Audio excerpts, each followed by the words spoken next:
And I'm meteorologist Topper Schutt. We have stepped out on the weather terrace, and we have some snow now. It is some kind of slushy out here, but it is sticking out of the pavement. It just simply snowed harder and faster than it could melt, and it is sticking to the trees and the bushes. It's a really pretty snow. It's kind of the opposite of what we had as we were in on January, when it was just so dry it didn't stick anywhere. But this is sticking on the bushes, and you look behind us, the streets are covered a little bit. It's slushy. And don't be fooled. Slush is very slippery. Sort of keep that in mind before you leave for work tomorrow. Now, let's talk about this is kind of the final map. We didn't change this since this afternoon, okay? So we're still, looking at essentially a 2 to 5 inch band across the metro, 5 to 10 up to the east, and yes, more into southern New Jersey and Dover and Georgetown, and less, trace to an inch, Fredericksburg, Culpeper, and down toward Orange and Charlottesville. That's pretty much what we've been. We didn't change that much that map over the past, I would say, 2 days, really. So let's talk about Futurecast. We still have a couple of bands that have yet to move through that will just kind of hang back a little bit. Sort of if you did a plumb bob right through DC, kind of north-south, there's going to be a little bit of snow left over. Maybe Gaithersburg and up toward Frederick and then down toward Waldorf, especially into southern Maryland. And that's at midnight tonight. We get into 3 o'clock in the morning, and then it begins to move across, almost across the bay. Not quite. I mean, still it's into parts of Prince George's County, especially Anne Arundel County, but your heavy snow is across over into Easton and by the ocean resorts. Yeah, the ocean resorts still under a blizzard warning at this hour. And we go a little further, 6 o'clock in the morning, we're pretty much done, okay? I mean, essentially we're done with any consequential snow after 1. But by 6 o'clock, there could be, and there will be a couple, you see some flecks here, blue. Okay, well, that is a little bit of, snow showers and flurries and temperatures right around freezing. We're super lucky we're not going to tumble into the 20s tonight. We're just super lucky. Roads would be just a mess. Tomorrow morning at 9, it's cloudy, but temperatures are above freezing. That is critical. 36 in DC, 34 in Gaithersburg, and 35 in Frederick with a snow flurry. So that's pretty good. I mean, if we had fallen into the mid-20s tonight, this would be a complete mess tomorrow. And that's a whole nother story. We'll talk about colder air coming in here tomorrow night. Right now, though, we'll talk about warnings and radar. Here is Daniel. Thanks so much, Topper. Yeah, it took a while for this snow to stick on the roadways, but the roads have given up in a lot of locations, including right here in D.C. Roads are snow covered. Even some of the main roads, or at least well-driven roads, still have some snow on it. And this is why banding some very heavy snow with big, fat, wet snowflakes, they pile up quickly. But notice the back edge. It's already pushing from Prince William over into Fairfax, so it is inching its way closer. But we still have probably another hour or so of some moderate snow here in D.C. Temperatures getting very close to freezing, and that's why part of the reason roads are giving up and we're starting to see that snow pile on. So hazardous travel likely. Gaithersburg down to freezing. So some of the darker blues you can see on radar showing the moderate to heavy snow bands. Westminster down to 31, so below freezing. Frederick 32 degrees. So yeah, these road temperatures, these air temperatures are getting colder. Notice the darker blues. Those are the heavier bands, and we are noticing that across the immediate metro. Warnings. Well, the National Weather Service have trimmed them back just a little bit. We had a couple of winter weather advisories out toward Fauquier, Culpeper County. Those have been canceled, and now we just maintain the winter weather advisories for the immediate metro, Prince William, Fairfax, D.C., Prince George's, Charles County, and we still have some warnings up toward Loudoun. Even Baltimore now has a winter weather advisory instead of a warning, but we still have blizzard warnings across the bay. Over on Delmarva, where winds are going to whip up between 40 and 50 tonight and tomorrow. We'll come back in a couple of minutes, check out more details on what kind of winds we can expect here in the district, and we'll let you know when a warm-up is in store. Well, Daniel, no doubt, certainly based on what you described there, we're also starting to get some information, particularly in Maryland, where they have declared a state of emergency as a result of that. So no doubt the weather having an impact already. Thank you so much. Well, we are also tracking conditions in Northern Virginia where flakes have been falling since about 4 o'clock this afternoon. Sarah Robinson has spent the last couple of hours driving all over Fairfax County. Sarah, walk us through what you're seeing right now. When we saw you last about 4 hours ago, things were fairly bad. I think the snow was really starting to come down, but we know that things have certainly taken a change since the last time we've seen you. Yes, Larry, that is exactly right. I mean, we were having a really hard time seeing in certain areas when we first spoke with you back in the 6 o'clock hour, but I do want to show you what we're seeing right now. We are in the Tysons area. You can definitely see a difference in the pace of the snow. It was coming down harder and much faster than it is now. It's a little bit lighter in consistency as well. I think that's a plow truck actually in front of us.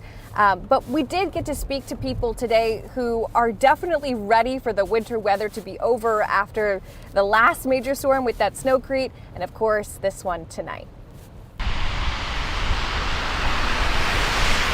I just drove here to parking lot. The local roads are not so great, like the neighborhoods, things like that, very sloshy and slippery. While plows are making their way down main roads late Sunday, Virginians are bracing for another round of snow, just weeks after a massive winter storm blanketed the region with snow and thick ice. 3 weeks was a little bit long with being not snowed in, but having that snow cover on the ground for so long. But that was going to happen with the cold weather we had. It was probably 15 degrees for a week before the last one, and that's why it just stuck around so long. This one, it's been 50s for the last week, so it should melt relatively quick. Thankfully, the attitude around this storm is far more optimistic. But with a 1-2 punch of winter weather, some say they haven't seen a season this active in years. It's unusual for the past couple years. I grew up here, so 50 years in the area. Used to have snow like this maybe a decade or so ago, but yeah, it's been a while, so people just aren't used to it. As cold as it's been since I've been here, except for maybe 76. 76 was really, really cold. We could ice skate on the lake for about a month. And many are already looking ahead to spring and warmer weather. The same goes for travelers, as this storm caused delays and cancellations at local airports. At Reagan National, 240 cancellations. At Dulles, 52, and BWI, 204. Are you happy to see the snow back or not welcome? No, I'm looking to move further south just to get away from it.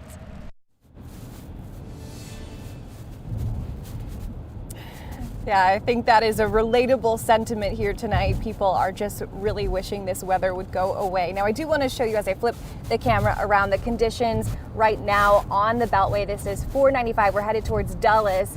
And as you can see, the conditions are better than they were here at 6 p.m., at least on the major roads. I should specify that. It is still slick on those secondary roads, but right now visibility much better than it was earlier as well. But yeah, Larry, I don't know about you, but I think a lot of people are really hoping that this is the end of it as we wrap up February and head into March. I'll send it back to you. Well, that certainly is the hope. And thankfully, because we're going to see 60s later on in the week, that maybe that will usher in a new opportunity for us to move past all of this stuff, I should say. Sarah Robinson, thank you so much. We appreciate the update. Let's take you to Prince George's County right now, where we find our Alexis Wainwright and the WUSA9 weather commander. She's been tracking conditions in Prince George's County. Alexis, what are you seeing out there? Well, Larry, I can tell you, we pulled over, got out of the vehicle because we wanted to show you what we've been seeing across Prince George's County. It's been very busy. Within the last 45 minutes, Prince George's County Public Schools has announced that they are now going to move to virtual learning on Monday, no in-school instruction. Meanwhile, crews here behind me are still actively working nonstop. It's been several hours for them going in and out of here to treat those roads and then start the cleanup process. We have been driving all across the county in the WUSA9 weather commander, speaking with people and how they feel about being out on the roads tonight. We've seen Prince George's County Department of Public Works and Transportation crews out all day Sunday, loading up on salt and shifts and heading back out on the road. Drivers say they noticed too. Right now things look good. I seen plow trucks out there. I seen salt trucks, so We looking all right out there. Crews are working 12-hour shifts, treating roads now and preparing to move into cleanup once the snow tapers off. Some drivers say it's still slick in spots. A little bit slippery. This is what it looked like as we drove through the storm in the WUSA9 Weather Commander. Slushy roads and steady snow. And for some, staying home isn't an option. The roads are a little slushy. Not bad. I just drove back from Virginia, so it's not too crazy over there. It's a little slow. Overall, many say this storm feels manageable. I enjoyed this one because it's not much. Pretty nice, actually. I like the weather. Snow's really pretty right now. Especially compared to last month's storm that brought heavier snow and ice. The roads and the snow kind of messed up my car a little bit the last time, so I'm definitely feeling a little better that it's not going to be as much snow as last time. I feel like last time they tried their best, but it was a little overwhelming with the amount of snow we had. And the big message from those drivers tonight, if you have to be out in this, they are saying to be patient, take your time, and drive slow. We can also tell you we have witnessed a couple of crashes here across the county, unfortunately. So again, if you do have to be out in this, you want to take it slow and be mindful of those around you. Of course, we'll continue to monitor things, but again, crews out here working actively into the night and the early morning. Reporting live here in District Heights, Alexis Wainwright. Larry, we'll send it back to you. All right, Alexis Wainwright, thank you so much. Well, our weather impact alert coverage is just getting started. We'll be live and streaming tomorrow morning with the latest snow totals, school closures beginning at 4:30 through 10 a.m. right here on WUSA9 Plus. You can download Plus for free or just scan the QR code on your screen. Let's take you to New York City right now, which is also bracing for a bit of a wallop there in the Big Apple. We're going to talk about what's going to be heading to the north of us, the impact that we will see there, plus an update of what's happening here at home. That's coming up after this.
Well, the snow continues to fall, with some parts of our area expected to see a couple of inches and even some blizzard-like conditions, especially on the eastern shore of Maryland. Joining us right now is Nick Alexopoulos, Senior Manager of Communications with Baltimore Gas and Electric, joining us tonight. Nick, good to see you.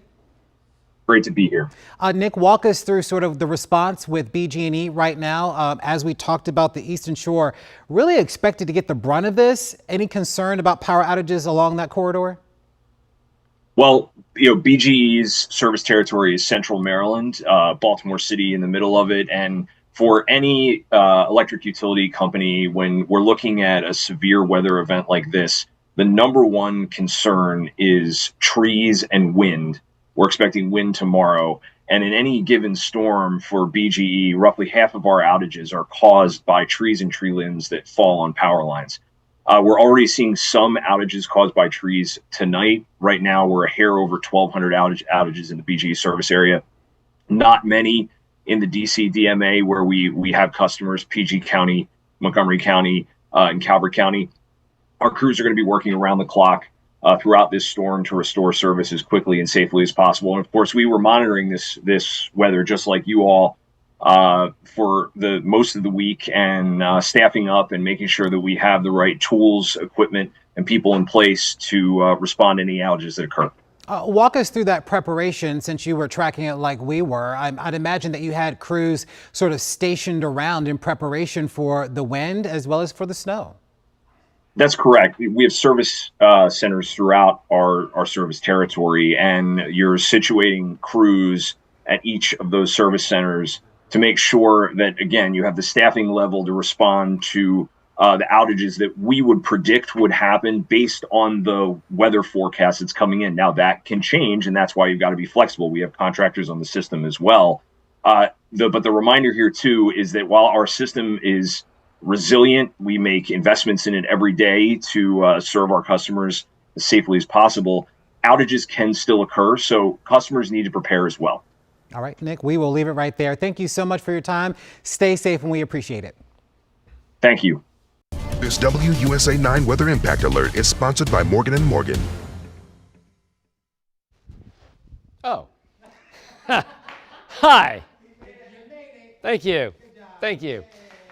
All right, so we have some preliminary snowfall totals. This is going to change. So Mary and Caitlin will have the new ones tomorrow. But, I mean, as of 7 o'clock, Sabillesville, 4 inches, Gaithersburg, 1.3, Falls Church, 1, Herndon, 2.3, and Leesburg, 2.0. I think we're going to see these go up, especially in the Gaithersburg and Herndon area. Sabillesville, you might top out around 5. So generally, that's kind of in our wheelhouse where we had the 2 to 5 inch band. So here's the radar, and it's a pretty good storm. I mean, it's just hammering the Delmarva. You see the areas of blue, those are your heaviest bands of snow. Heaviest bands of snow now working their way even back in as far to the north and west as Hartford, even the Northwest Hills of Connecticut. Not quite to Boston yet, hammering the Cape. Nantucket's going to just have 60, 70 mile per hour winds tomorrow. So we'll kind of zoom in, and you look carefully, the areas of blue there, this is where our last heavy bands are just about to pull east of town. These are still in no way, shape, or form. They're going to leave very soon. Pretty good storm, pretty good band still. Another probably 6 hours on the Delmarva. So we'll zoom in, and again, if you're west out toward Loudoun County, and even just west of Fairfax, you're kind of down to flurries. It's pretty much done. I mean, you're not going to clear. Might see a flurry tomorrow, but for the most part, for the accumulating snow, it's winding down. But if you look carefully, see this little band here, this little dark little band? That's a pretty good area of snow, and that could just drop another ½ an inch pretty quickly. So it's now east of Leesburg and just about to go east of Fairfax, but still some decent snow here in Northwest. You saw some of the weather tariffs a couple minutes ago. I mean, it's still snowing, fairly well, and it will continue to snow east of town for several more hours. Temperatures, as Daniel mentioned, we're right around freezing in Frederick and Gaithersburg, even DC. So, but again, I want to emphasize it. Good thing we're not falling into like the low 20s tonight, or these roads would be just a crusty mess tomorrow morning.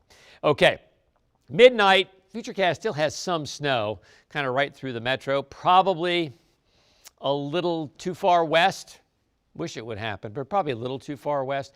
And then we get into, say, 3 o'clock now. It's about to move across the bay. See the winds, northwest winds pick up. And then by 6 o'clock, except for a flurry or a snow shower, we're done. But we're not clear, all right? We're still looking at temperatures in the low 30s, and it's still going to be cloudy and still very windy. We'll make it upper 30s, low 40s tomorrow, but dress for the 20s and 30s with these winds. 9 o'clock in the morning. 34 Hagerstown, 36 downtown. So everybody's above freezing. That's great, except, across the divide. But, everybody's above freezing. So the roads aren't going to be that bad at all. By 1:30, either side of 40, but still mostly cloudy.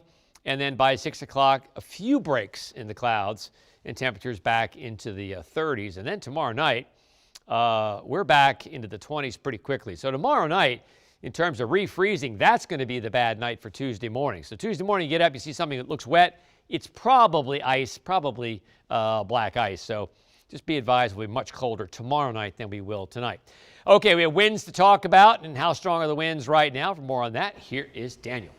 That's right. We're going to talk about current winds because they are gusting, especially on the eastern shore, and future wind gusts. But right now, just a quick look at actual warnings across the East Coast. Blizzard warnings up and down the coast. Right here in the district, the metro, winter weather advisories. A few winter storm warnings in effect as well for a few inches of snow across the area. All right, a current look at winds already beginning to gust at 30 for Culpeper, Manassas, Leesburg. So Fredericksburg gusting to 30. Check out the eastern shore, gusting to 50 right now in Ocean City, 37 in Georgetown, Delaware, 43 right now, gusting in Dover. So that's blizzard conditions, and that is occurring across the eastern shore. For us, future winds will pick up a little bit in intensity, so could cause some isolated power outages in our area, but overall, best chance for power outages will be across the bay, where we're going to see hours and hours on end of gusts between 40 and 50. And you can see it remains quite breezy. And Topper mentioned it, with these breezy winds on Monday, dress for the 20s and 30s with those gusts. But yeah, Topper, this snow much different than the January storm we had. We're not going to have ice on top of the snow, but still could cause some problems of its own. It could. I mean, it's entirely a different situation, but you know what? At least we're above freezing tomorrow. So we kind of graph this out. Clouds, that's the wind symbol. So crazy winds tomorrow. Temperatures will make it around 40, and we could see a snow flurry as late as 10, 11 o'clock in the morning. But we do not clear out. Even at 6 o'clock, we're mostly cloudy with temperatures in the upper 30s. We'll fall, 8, 9 o'clock back around freezing downtown. But we're going to fall in the 20s. Even I think D.C. will be in the 20s Tuesday morning. So that's going to be kind of the slippery of the 2 days, I think, in terms of black ice and refreezing. Okay. Now, again, the winds gusting over to 30. These are sustained winds. So sustained winds of 22 miles an hour. So we have that weather impact alert early on Monday, 43, and then kind of cold. In fact, even colder on Tuesday, 39. Clouds come in. There could be some snow showers while you're sleeping Tuesday night. Won't make a difference. Morning showers on Wednesday, we go back to 50, so no problems with schools or roads or anything. And then after we get through Thursday, not a great day, okay? Temps around 50, but it kind of sets the table for a great Friday. Low 50s on Friday, partly cloudy, mostly sunny next Saturday, 57. And Sunday, it seems like every chance of snow we've had this winter has been on a Sunday. Not next Sunday. Partly cloudy, temperatures around 60. I know you're devastated. I'm not happy. Well, that's fine. Okay. I'm happy. Okay. Thank you, Top. Let's take it to Philadelphia right now. Huge flakes are falling there. This is courtesy of EarthCam. Top, look, you should be smiling right now. Whoa, got a buddy in Philly. I know. I got a friend in Philly, too. Text him. All right, we'll talk with our friends in Philly next.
Happening tomorrow, the Metropolitan Washington Council of Governments will hold a briefing with DC Water on the Potomac sewage crisis.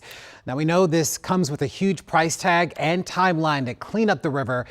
And no doubt this will certainly be a hot topic. Yesterday, President Trump approved FEMA disaster relief for the district.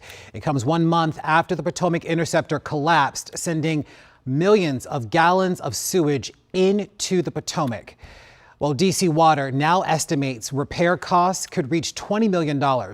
We spoke with an engineering expert about the repair work. He said that it really was only a matter of time before something like this happened. There's probably more sewage going through that line than it was originally designed for.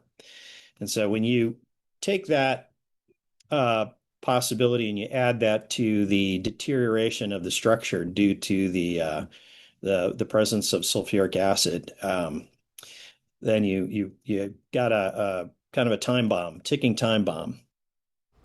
DC Water will host 2 community meetings this week to talk about the spill. The first takes place on Wednesday at DC Water headquarters. That's in Southeast Washington. The second is Thursday at Walt Whitman High School in Bethesda, Maryland. Both meetings kick off at 7. You can find all of the information that you need to about those meetings on our website at WUSA9.com. We'll be right back. And of course, you can also watch our Potomac sewage crisis special that is. Right now on WUSA9 Plus, we'll take a closer look at what happened, the impacts on our community, and what comes next. You can download Plus for free by scanning the QR code on your screen.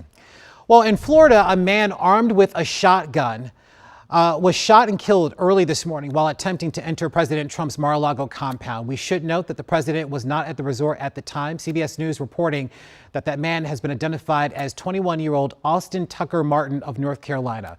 Secret Service says that it was around 1:30 in the morning when he approached the estate with a shotgun and a gas canister and pointed that gun at officers. Only words that we said to him was drop the items, which means the gas can and the shotgun. He put the gas can down and pointed the shotgun at the officers. Well, that's when he was shot and killed by responding officers. The FBI is now investigating. All right, let's get a final check of the forecast.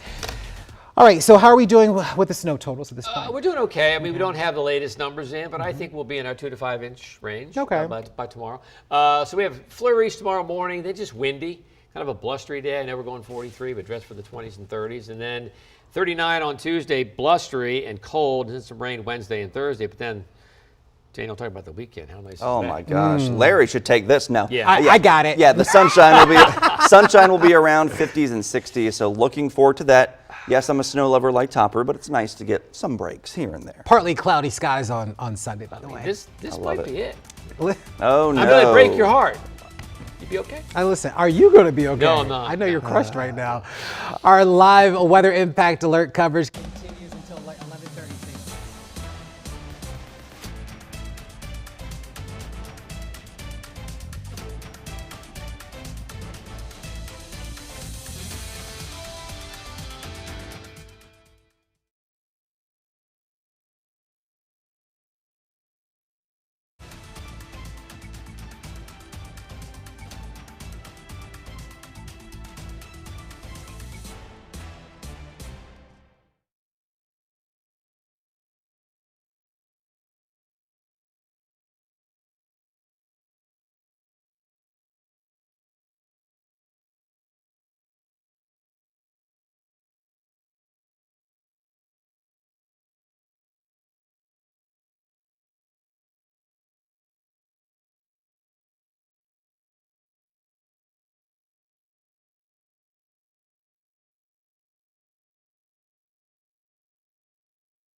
This WUSA9 Weather Impact Alert is sponsored by Morgan & Morgan.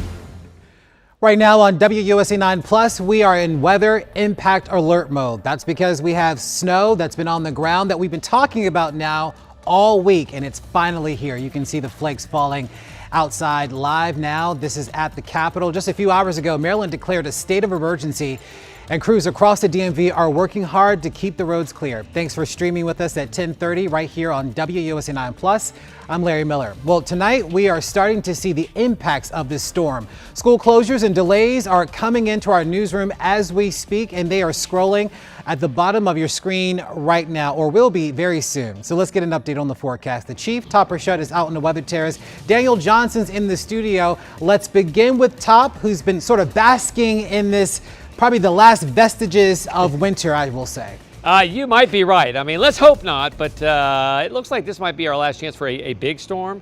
And of course, we didn't get the brunt of the storm, but it's still snowing here in Northwest, and it is on the trees, and it is on some roads now. So even though it's not a dry snow, it can still be slippery. So just sort of keep that in mind if you're heading to work tomorrow or walking around. So let me show you the storm reports, and we'll talk about some amounts that have fallen, and we'll highlight a couple here for you. So we'll go out toward Potomac, about an inch. Now this was a while ago, okay, 7 o'clock. So more than likely these may even be doubled because there's been a pretty heavy band there in parts of Montgomery County. Also in Glenmont, almost an inch. That's out Georgia Avenue, Lee Hill Road there. And then we'll go over toward Virginia. Dulles Airport, 1.5 inches. I don't know why it says AI. Is some AI robot measuring the snow? I don't think we figured that out yet. But anyway, about 1.5 inches. And that will change too. Now, so tonight at midnight, there could be some bands still in parts of the metro, but I think this is just too far to the west. I think it's going to be more I-95 east for any kind of bands, and temperatures right around freezing. And then we get into, say, 3 o'clock now. Most of the bands are just about to go over the bay, and temps, again, right around freezing. It stays cloudy all night, though, even after the snow ends, and even into tomorrow. By 6 a.m., we have a couple of flurries or snow showers, but temperatures right around freezing. So roads are going to be slippery tomorrow, but I got to tell you, and I've said this over and over again, but for good reason, we're lucky we're not going down into like the teens or the 20s, or this would be a complete mess tomorrow with all the moisture and the snow and the water underneath it to freeze. But we may have that problem on Tuesday. We'll talk about that coming up. Right now, we'll send it back into meteorologist Daniel Johnson. He'll talk about radar and warnings. Yeah, just a slushy, slippery mess is what we're dealing with out there right now. And it will cause some problems through tonight and into the morning. But as Topper mentioned, it could be much, much worse. Luckily, it will melt quickly as well because cold air is just going to get out of here pretty quickly after this storm. But check out the latest band here. This is what Topper was talking about. This is the last bit of the heavy bands we're keeping a watch on. Just about an hour or two ago, it was to our west in Prince William and Fairfax. Now it's drifting into the metro, and the next hour or two it'll continue to drift off to the east as the low pressure pulls away. Zooming in, you can see some of the darker blues showing up there right along 395, 495 as well, dealing with some of those heavy bands at the moment. Air temperatures getting close to freezing. Still have some of those heavy bands just west between Westminster and Frederick right now as well, and even heavier bands out across the bay where blizzard warnings are in effect at the moment. That's where gusts are going to go between 40 and 50. Winter weather advisories for the immediate metro and a few winter storm warnings surrounding the metro and even a few down in Leonardtown. So we're looking at several inches, a few inches of snow in most locations. We have trimmed back on some warnings and advisories to our west because conditions have dried out in those spots. So we'll come back in a couple of minutes and have even more details on what we can expect going forward over the next several days. Okay, Daniel, thank you. Well, certainly we are not alone in this storm. Right now, we're going to be taking a live look right now from New York City, where we're just getting video there. This is video from New York City, where the snow is starting to pile up. Well, this could be the city's biggest blizzard in a decade. Chanel Call has more. In Boston, city officials are preparing for what's expected to be the biggest winter storm in years. We're seeing that the rate of snowfall could be upwards of 1 inch, 2 inches an hour. That will be whiteout conditions. This as area residents are still cleaning up from the last snowstorm. This is going to be a different type of storm because it's going to be heavy snow. rather than the last storm. Hardware stores are selling out of storm supplies. Sleds, shovels, ice melt, ice chippers, and everything is sold out everywhere. New York City, still recovering from the storm that blanketed the area last month, is preparing for up to 2 feet of snow, prompting schools to issue cancellation notices for Monday. In total, the storm is projected to drop between 18 and 24 inches across New York City, coming up to 28 inches in certain areas. New York City has not faced a storm of this scale in the last decade. Members of the New York National Guard have been activated and will be staged across Long Island, New York City, and the lower Hudson Valley. New York's Governor Kathy Hochul also deploying this new snow and ice rescue vehicle. They're able to pick up people who are stranded in their vehicles and transport 20 at a time. Thousands of flights have been canceled at major airports. In Miami, travelers scrambled to catch the last available flights back to the Northeast on Sunday. The powerful nor'easter is expected to impact residents from Delaware to Massachusetts, with wind gusts reaching up to 55 miles per hour before the storm subsides midday Monday.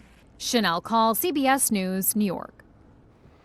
And make sure you wake up with us bright and early tomorrow morning. Our WUSA9 mornings teams will have the latest closures starting at 4:30 a.m. They'll have the snow totals as well, and you get to sleep in. We stream, if you get to sleep in, that is. We're going to be streaming until 10 a.m. right here on WUSA9+. All right, so happening tomorrow, the Metropolitan Washington Council of Governments will hold a briefing with D.C. Water on the Potomac sewage crisis. We know that the huge price tag, the timeline to clean up the river will certainly be hot topics. Yesterday, President Trump approved FEMA disaster relief for the district. It comes 1 month after the Potomac interceptor collapse, sending hundreds of millions of gallons of wastewater into the river. D.C. Water now estimates that repair costs could reach $20 million. We spoke with an engineering expert. He said that it really was only a matter of time before something like this happened. There's probably more sewage going through that line than it was originally designed for. And so when you take that possibility and you add that to the deterioration of the structure due to the presence of sulfuric acid, then you got a kind of a time bomb, ticking time bomb. D.C. Water will host 2 community meetings this week to talk about the spill. The first will take place Wednesday at D.C. Water headquarters. That's in Southeast Washington. The second Thursday at Walt Whitman High School in Bethesda. Both meetings start at 7. You can find additional information on our website at WUSA9.com. And you can watch our new Potomac Sewage Crisis special streaming right now on WUSA9+. We take a closer look at what happened, the impacts right here at home, and what comes next. Also making headlines this evening, the Secret Service says that a man armed with a shotgun was shot and killed Sunday while attempting to enter President Trump's Florida resort. CBS News' Christian Benavides has the details.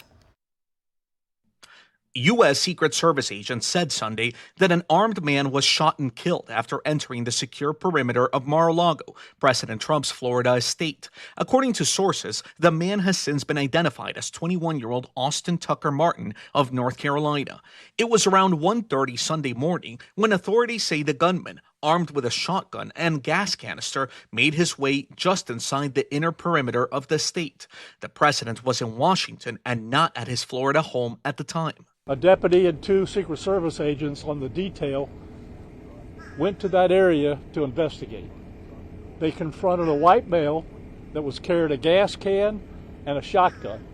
Palm Beach County Sheriff Rick Bradshaw says he pointed the weapon directly at officers. Only words that we said to him was drop the items, which means the gas can and the shotgun. He put the gas can down and pointed the shotgun at officers.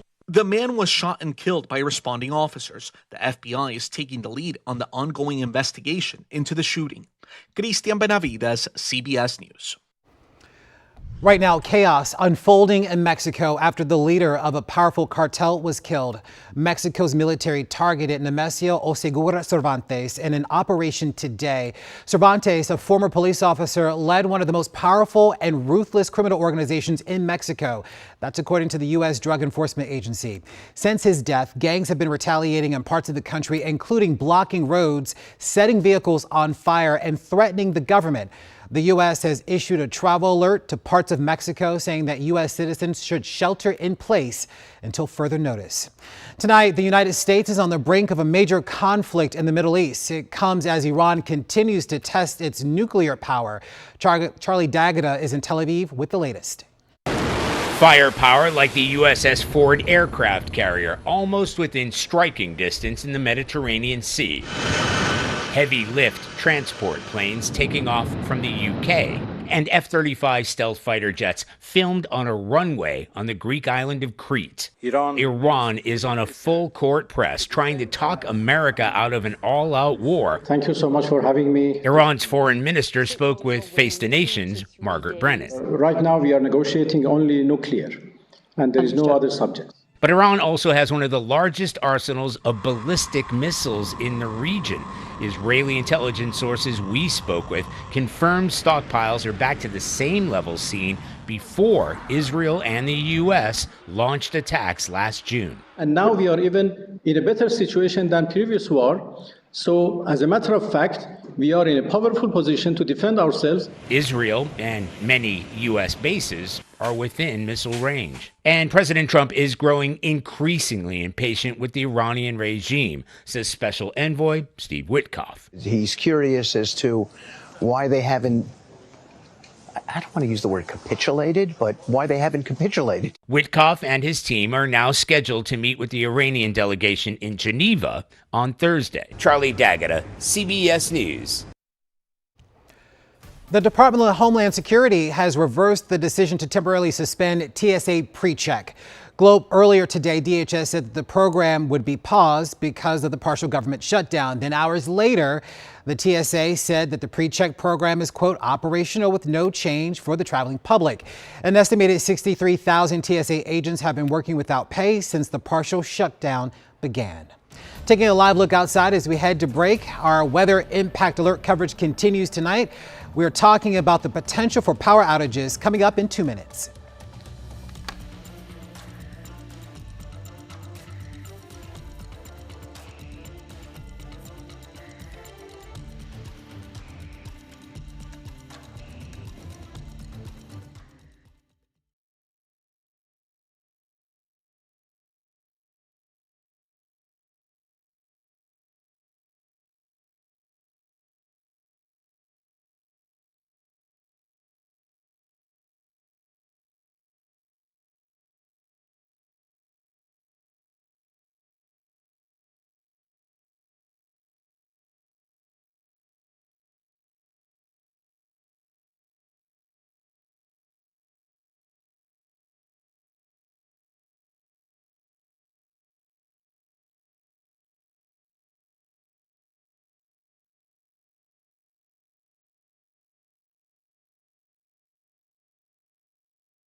We're staying on top of tonight's winter storm. We're also monitoring possible power outages that could come with this heavy, wet snow. We're joined now by Aisha Khan with Dominion Energy, getting us up to speed on how things are shaping up in Northern Virginia and, of course, areas serviced by the utility. Aisha, good to see you.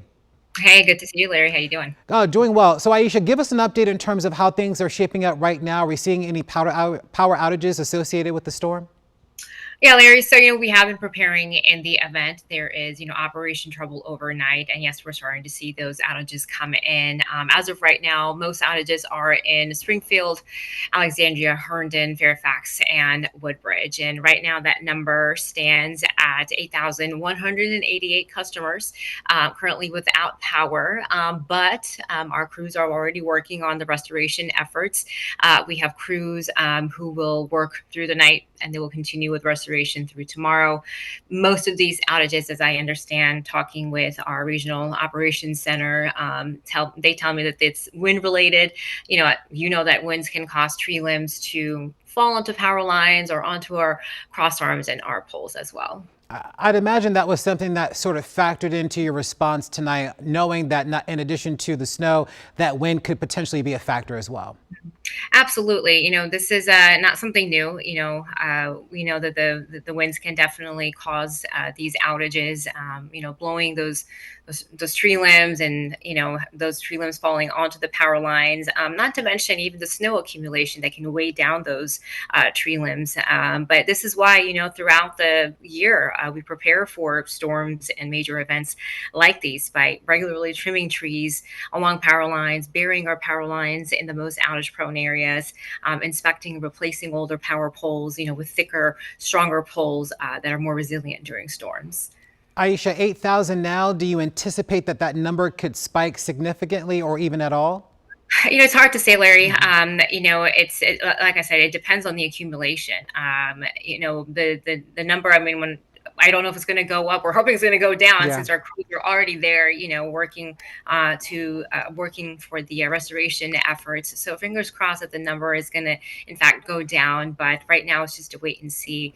Our crews actually, they have to also check their safety. Can they make sure they can get to the site safely, given that there might be treacherous driving conditions, low visibility, etc. Aisha Khan with Dominion Energy. Thank you so much. We appreciate your time. Got it. This WUSA9 Weather Impact Alert is sponsored by Morgan & Morgan. All right, so we're looking at some snowfall totals. These are very early on, and they're not updated yet. We're waiting for a new round to come out. We may actually have a new round by 11 o'clock. As of 7 o'clock, Stabilisville, it's in Frederick County, not too far from the PA border, 4 inches. 1.3 in Gaithersburg, an inch in Falls Church, 2.3 in Herndon, and 2 inches in Leesburg. And I think when we get the full totals, we'll be right in our 2 to 5 inch band for that particular area. All right, so here's a look at the radar. Here is the storm. It's a pretty good storm. I mean, look at the bands. See the blue there? I mean, that's still heavy, heavy snow for the Delmarva, for much of New Jersey, and now it's moving into most of Connecticut and headed almost to Boston. The Cape up there is still getting some heavy snow. That'll move north into Boston shortly. So we'll kind of zoom in. Our heavy bands are across the bay, except for this one little band we've been watching, and it's about to pull eastward, but it's still snowing pretty hard out here northwest and just due south of D.C. Again, back into parts of Prince George's County and Charles County. The blue there, that's the heaviest snow. So we're going to zoom in again. So here is the last 2 hours, and you can see the back edge beginning to move from west to east. So it is pulling away, but right now, pretty heavy snow right in the district. Much of Prince George's County and most of Charles County right now, some pretty heavy snow. Back to the west, you have some flurries and some clouds, but you're pretty much done.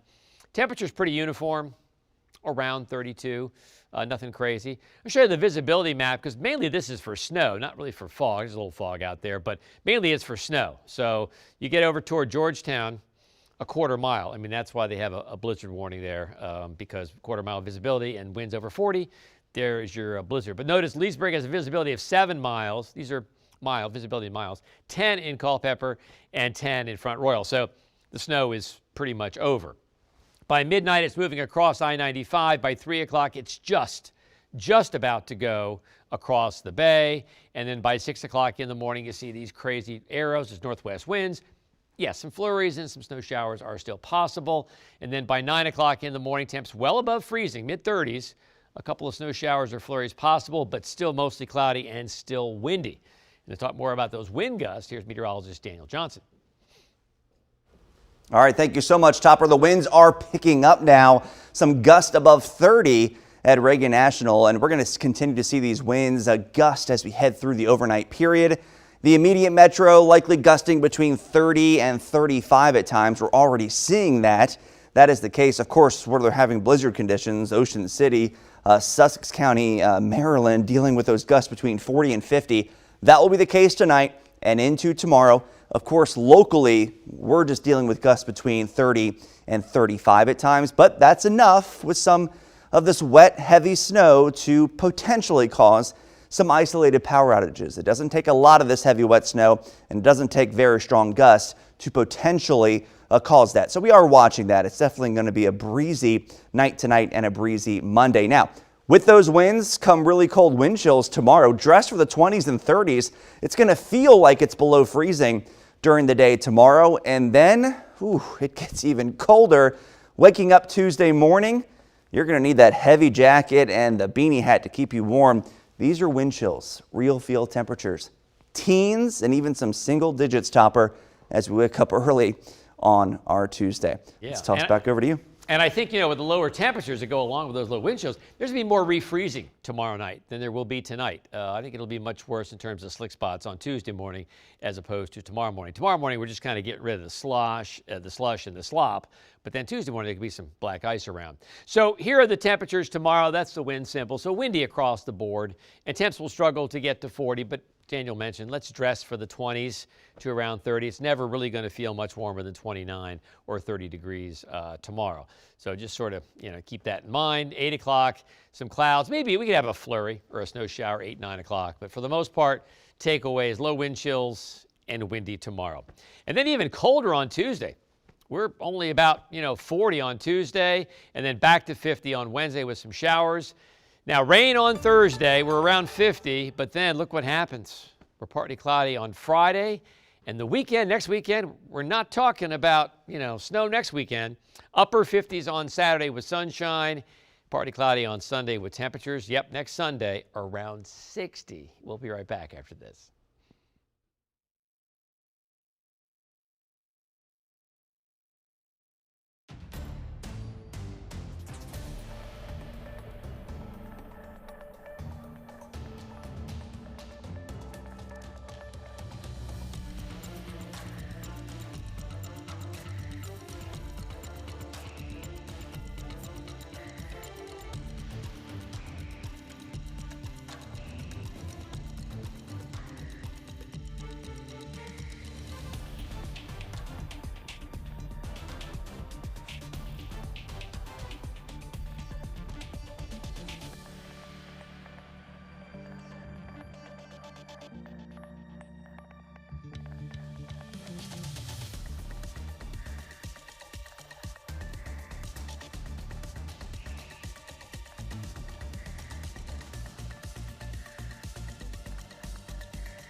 Tonight, the United States stands on top of hockey's Golden Mountain. The 2-1 overtime victory wasn't a miracle, but it was thrilling. A game played by NHL stars on both sides. Some of them teammates, now in rival uniforms. Kelly O'Grady was in the arena for it all. It was a golden night for American fans and the U.S. men's hockey team, who bested their biggest rival, Canada. Incredible. Shaking still. It was so electric, and I'll tell you what, the Canadians came out. There was more Canadians in that stadium than U.S. people, which makes it even sweeter. The victory nearly 50 years after Team USA won gold in the Miracle on Ice Lake Placid Games. The goal was to come here and win a gold medal, and we did that. The Canadians had plenty of opportunities, outshooting the Americans 42-28, but U.S. goalie Connor Hellebuck was nearly flawless. And after 60 minutes of play, the score tied 1-1. Then, in sudden death overtime, played 3-on-3, 24-year-old Jack Hughes found the back of the net, scoring the golden goal. Overtime, anything can happen. I mean, they have very skilled players. We have very skilled players. It's just up and down the rink, you know, kind of like a little grudge match. Hughes didn't come out unscathed. In the third period, he took a high stick to the face from Canada's Sam Bennett and chipped some teeth. My first thought was I looked down the ice and saw my teeth. I was like, here we go again. This is the first time ever that both American men and women are Olympic champions together. And remember, this is the first time since 2014 that National Hockey League players are competing in the Olympics. They'll now rush home to their respective teams, and many Americans and Canadians will play side by side. Kelly O'Grady, CBS News, Milan. All right, so let's talk about the final medal count. Team USA has had